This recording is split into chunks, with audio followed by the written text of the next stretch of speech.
हामी चाहिँ लिची आँप खोज्दै हिँडेको ल घाम पनि कति हो हेलो हेलो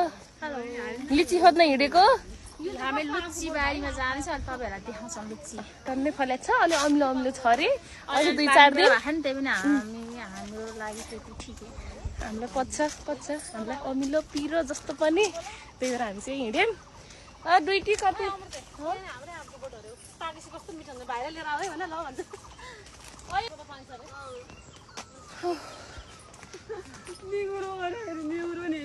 ल हामी चाहिँ ठ्याक्कै घर मुनि आइपुग्यौं लुच्ची देख्छ माथिबाट यहाँ तल आउँदा त के लिची उ त्यहाँ उ रातो हेर्नु नि त्यहाँ उ अब लिची बारीमा पुग्न लागिसक्यौँ अब रातै बारी छ त कता दिदी लिची चोर्नलाई जाँदैछौँ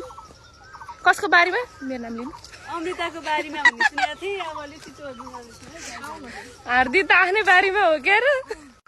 तिमी चाहिँ कता लिचीको बोटतिर हो तिमीहरूलाई साथी आएको होइन भाइ धन्दा आज बिदाको दिन परेर भेट भयो सँगै हिँड्यो ल लिचीको बोटतिर लाग्दै नजिकै ह त्यति टाढा त छैन अब त आइसक्यो त अनि अहिले फ्याक्ट्री घुमेर आएको नि त अनि घुम्दै आउँदाखेरि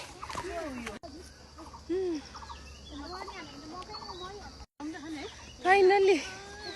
लिची बारीको हाम्रो बारीको अहिले बेलै भएको